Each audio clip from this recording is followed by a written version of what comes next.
A very good afternoon and a warm welcome to UBC Lunch Time News on this fine afternoon. My name is Lauryn Masika. Now we start off this news bulletin with our first headlining story this afternoon. Teachers in private schools within the Teso sub-region might be helping their communities to lead better lives. Though with more facilitation, they could even render more service. A teacher at Asamuko Senior Secondary School in Amuria District, James Okui, is among those who find it difficult to provide for his family due to poor facilitation. We have details in this report. It is really hard anyway, but we will also look for avenues elsewhere. From home, we will do somebody work and so on. That's how we can manage it. And maybe relatives are the ones helping us to some extent. That's why we are managing our family. Otherwise, it is a struggle. We are only praying to go to the other side in case it is possible. It becomes possible for us also to switch on to the other school where and we shall be very happy. I think that's what most teachers here are praying for. We are working tirelessly. All teachers are there. We are a total of 21 teachers. I am very happy. Finally, the local government of Asamuk and Amuria resolved the question of the land ownership. And this land originally belonged to the local government. So the council of Asamuk, in its wisdom, before it became Asamuk Town Council, gave this land to government to construct a secondary school.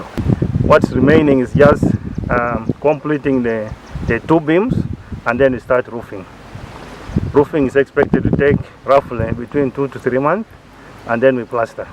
So this work is quite exciting to us because it's employing the young people, the youth, and also employing the community members. Mira growers and dealers have protested the newly passed act by the parliament prohibiting Mira growing and dealership in Uganda. Growers and dealers have urged President Yoweri Kaguta Museveni not to sign on this passed legislation, asking Parliament to review and degazette Mira from narcotic drugs. The Narcotic Drugs and Psychotropic Substance Control Bill of 2023 intends to prohibit the use of cat or mira and other narcotic substances.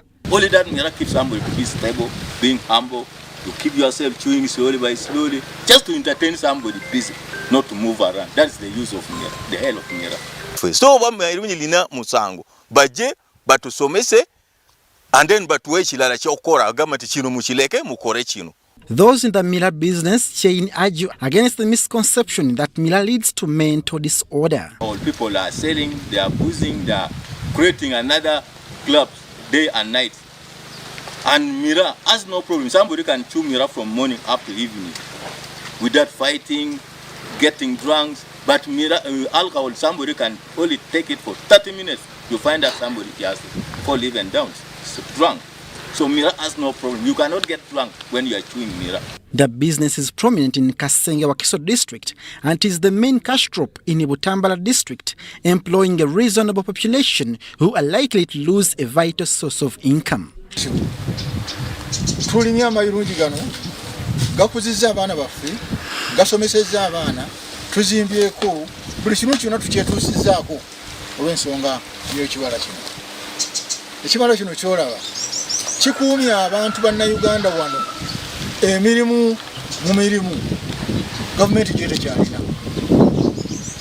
Those in Mira business under their umbrella body in Wakiso district, Wakiso Mira Growers and Dealers Association, want the president to decline the signing of the legislation. No, we are organizing ourselves to go and meet President Museveni officially. We as a pharmacy and the dealers, those who are dealing in Mira or cats. That's what we are trying to do. We are going to make an application, we give it to President Museveni.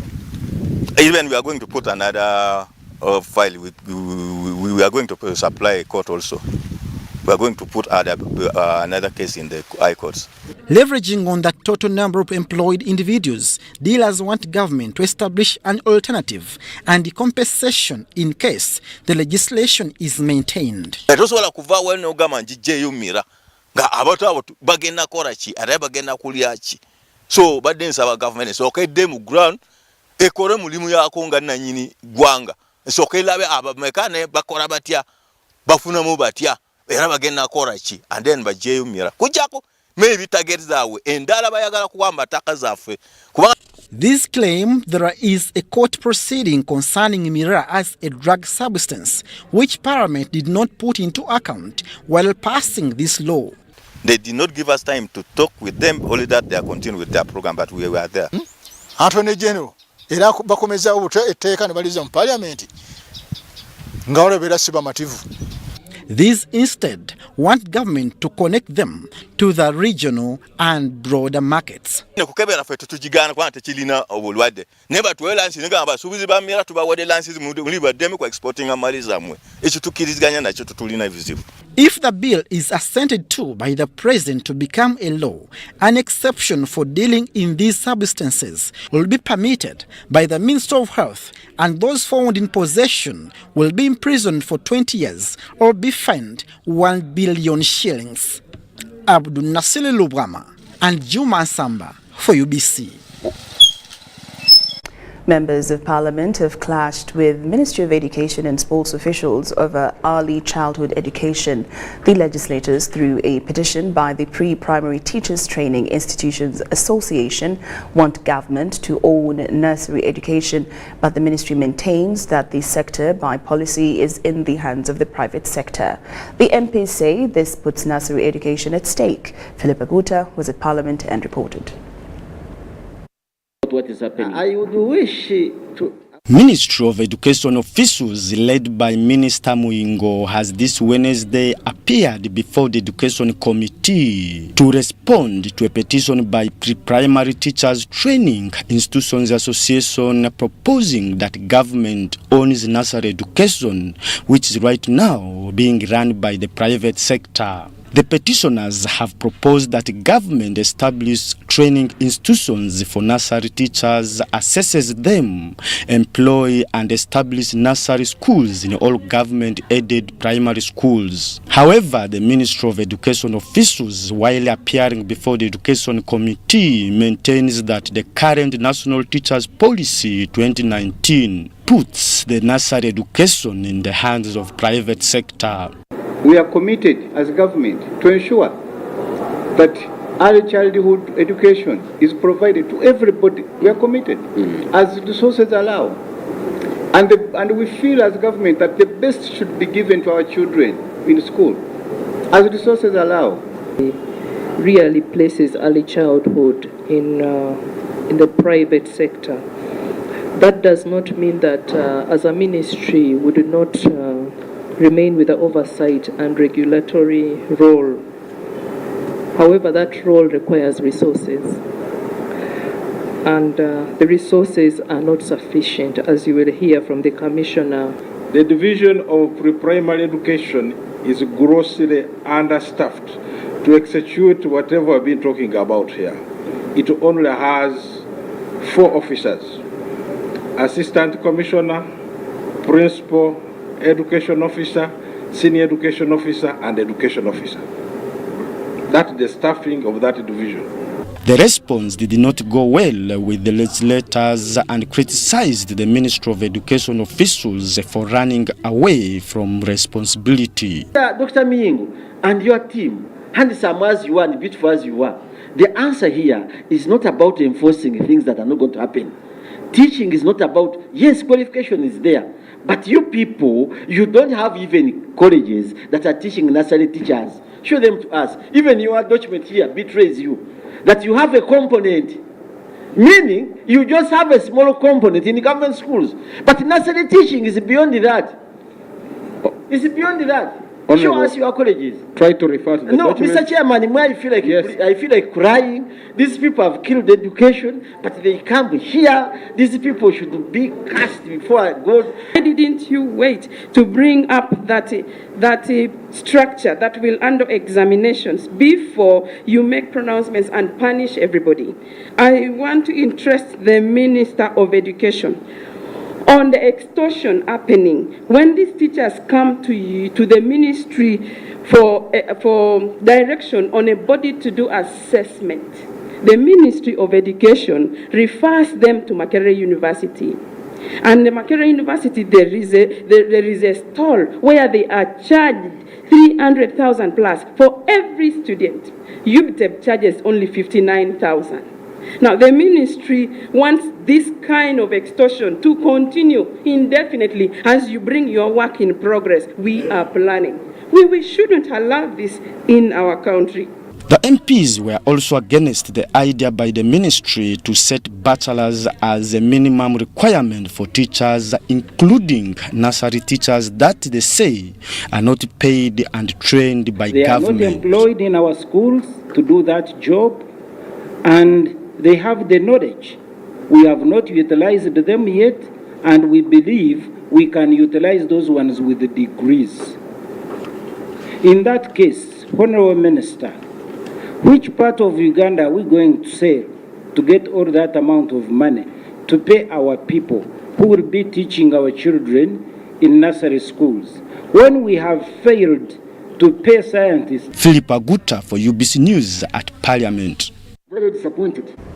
Thank you, Philip Aguta. Now, Chibuku Resident District Commissioner Nakamia Harriet has appealed to area residents to prioritize food security within their families. She explained that success of the parish development model depends on the community's ability to produce their own food rather than relying on purchasing it.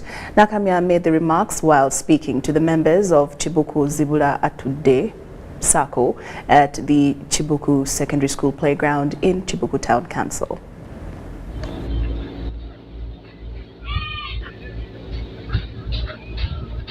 Chibuku is a pilot district for the parish development model program, though food production remains relatively low with most families engaged in commercial farming. The resident district commissioner Chibuku, Nakamia Harriet, encouraged farmers to appreciate their staple foods like cassava, maize and groundnuts. Nakamia was addressing members of Chibuku Zibula Atude Sako that cover 10 districts within the Bukedi and Bugisu sub-regions. Nga temulina mmere waka. President batuwa sente batuwa nti miliyoni buli maka okojja bwavu naye nga tugula buguze mmere togenda kwekulaakulanya. Wano ab'Ekibuku simanyi wanawala bwe kifaanagana. Emmere yaffe enkulu muwogo ke kawunga ka muwogo n'obulo si bwe kiri naye abantu basimba binyeebwa muwogo n'abula.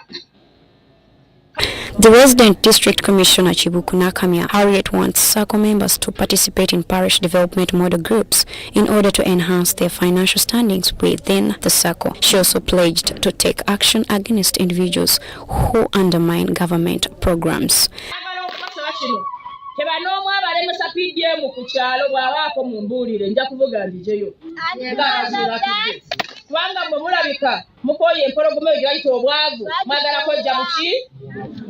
The SACCO chairperson Aluport Stella emphasized that their primary objective is to alleviate poverty. Another aim, we wanted to go away from begging people things like money. We want to work as people of Zibula Atude. The national coordinator Isa Walasa appealed for intervention and provision of support to bolster their SACCO. Tukolerera kida kyonkani nge plan izile ya parish model oyize oyiguliro mu Chibuku district oba oli asuna nituchuka ku iya izile ngozi bula atudali mu sina twabireyo tuhulisisya omulanga gwa president. Reporting for UBC, Kenyan Rebecca. Tractor and farm machine operators across the broader northern regions of Acholi, Lango and West Nile sub-regions are being trained in mechanized agriculture for increased food production. The managing director of Acholi Ba Parish Project, Father Matthew Kun Lagoro, says they have trained 10 tractor operators in the first batch of the program.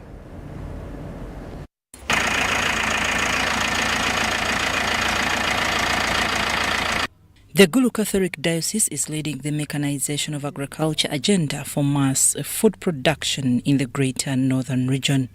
Gulu Catholic Diocese, under the Acholi Bor Parish Project, has enrolled the training of farmers in handling and managing agricultural machines for commercial agriculture. Father Matthew Akun Lagoro, the managing director, APPA, says they have trained 10 tractor operators in the first batch of the program. The program is scheduled to train tractor and farm machine operators across Greater North, comprising of Acholi, Lango and West Nile sub-regions. And NUTS has engaged for this training engineering solution organization that is based in Kampala, to make sure that this program is well rooted into the pastoral and spiritual ministry of the church.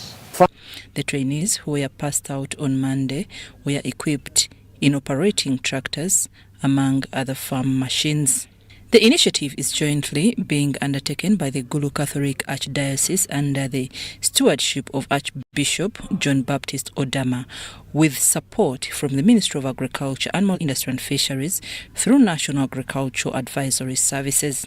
Archbishop of Gulu, Dr. John Baptist Odama, says they have decided to commercialize cassava, soya beans and maize farming in the Acholi, Lango and West Nile region because through this, environment is protected. Cassava, dry season can come, but cassava doesn't die. It is one of the lucky crops we have for the salvation of our people. At the same time, being also a commercialized crop, we have ethanol.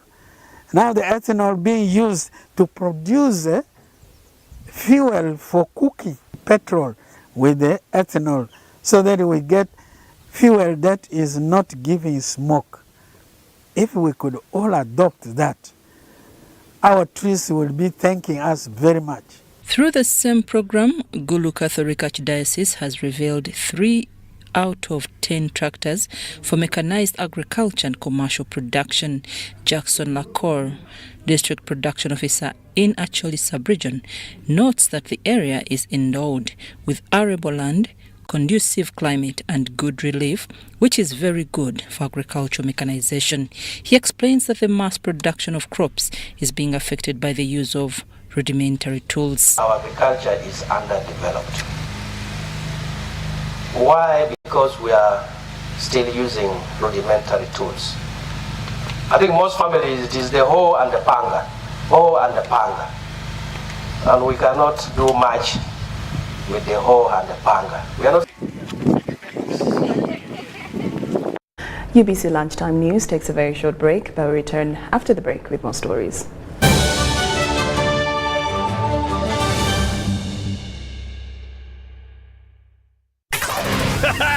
It's super fast internet. Oh, it's a super camera. It's a super battery. Fun battery phone. Yeah, it's a super deal. Get the Capote Super from MTN now at a reduced initial deposit of only 49,000 shillings and pay the balance in Pola for as low as 833 shillings per day. Grab this Super Capote deal this Christmas and get 2 GB of free MTN data every month for 8 months. Get the Capote Super now from any MTN shop countrywide. Everywhere you go, MTN. Regulated by UCC. Juko. Yo. Check the shopping, man. What's your secret? Haven't you heard of the parish development model PDM? Yes, I did, but I thought it was just a talk. No, it is real. I and a few friends together formed a circle, accessed money from the PDM, invested in a portrait project, and now things are moving. Juko. I thought I was one of your friends. You are. But you left me behind. I didn't leave you in poverty. What you do, just visit your LC2 chairperson and your parish chief and start the process of economic transformation. Just like that. The parish development model is an initiative from the government of Uganda through the Ministry of Local Government designed to transform all lives of Ugandans for the better. PDM, my parish, my development, my life. Introducing the Infinix Note 30 series in partnership with Airtel Uganda, a smartphone where style meets functionality. Take charge of the day with special features like the 108MP triple camera and 68 watts first charge, and the best part is you can use this phone to charge other phones. You also will enjoy free 3GB from Airtel every month for 3 months on each new device purchased. Dial *100#, select data and devices to get your free data. The Infinix Note 30 series Spark, a connection in partnership with Airtel, a reason to imagine. The Ministry of Finance, Planning and Economic Development, together with International Growth Center, will host the 7th High-Level Economic Growth Forum under the theme, Strengthening Uganda's Competitiveness to Foster Accelerated Economic Growth. The forum will take place on the 24th and 25th of August 2023 at Kampala Serena Hotel. The 7th EGF will focus on global economic development and economic growth in Uganda, domestic revenue mobilization, boosting exports and farm productivity, climate change and growth, as well as technology as a driver of productivity and growth. Key speakers of the forum include Oxford University Professor of Economic Policy Stephen Dacon, Honorable Matia Kasaija, the Minister for Finance, Ramadhan Gobi, Permanent Secretary, Ministry of Finance, the President of Uganda, His Excellency Yoweri Kaguta Museveni, will be the chief guest. The 7th Economic Growth Forum will broadcast live on UBC TV and the Finance Ministry communication platforms with the hashtag #7EGFUG. These days, our homes are no longer just the places we live. It's where we attend meetings, go to class, keep each other safe, and entertain ourselves. To do this smoothly, you need a reliable internet connection. Buy the MTN WakaNet router, which connects up to 32 devices and get a free 40 GB data bundle at only 149,000 shillings. Or buy the MTN WakaNet MiFi at only 75,000 shillings and enjoy a free 15 GB bundle to stream, study, work, and play on the go. Visit any MTN service center to buy the MTN WakaNet router or MiFi and enjoy the internet that does amazing things.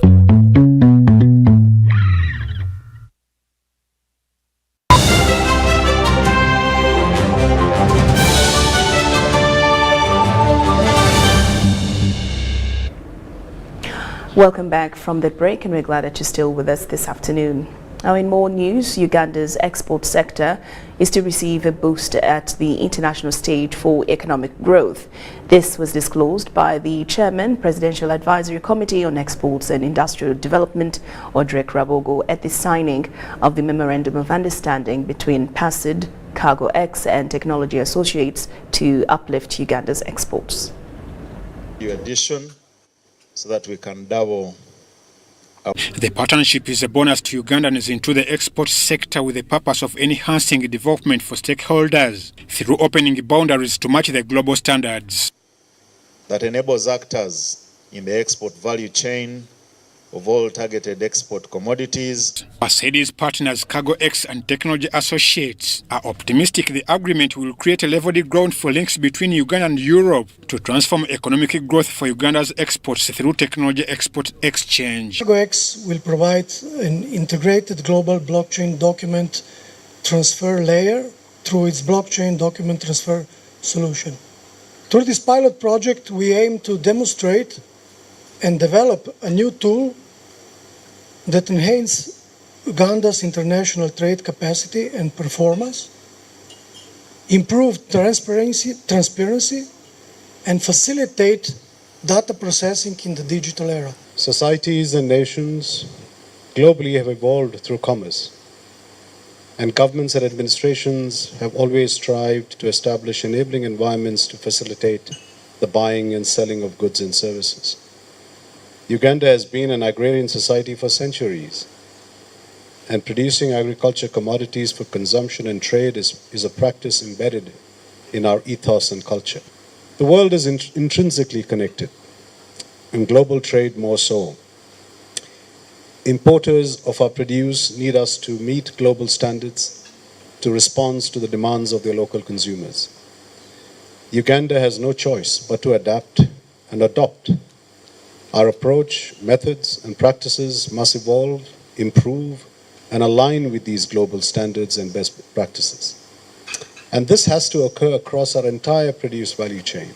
According to the chairman, Pasedi Odrek Rawogo, the partnership has come at the right time and it will build an ecosystem for Uganda's exports. We will have strengthened the Uganda supply chain. The Uganda supply chain is very, very weak. Very, very weak. It's seasonal. The logistical issues are tough. Too much paperwork. Call on you government institutions, really, that we work together to build an ecosystem. Nobody knows. The partnership will ease and enhance Pasedi's efforts on value addition. Ivan Juko, Wycliffe Mudach for UBC.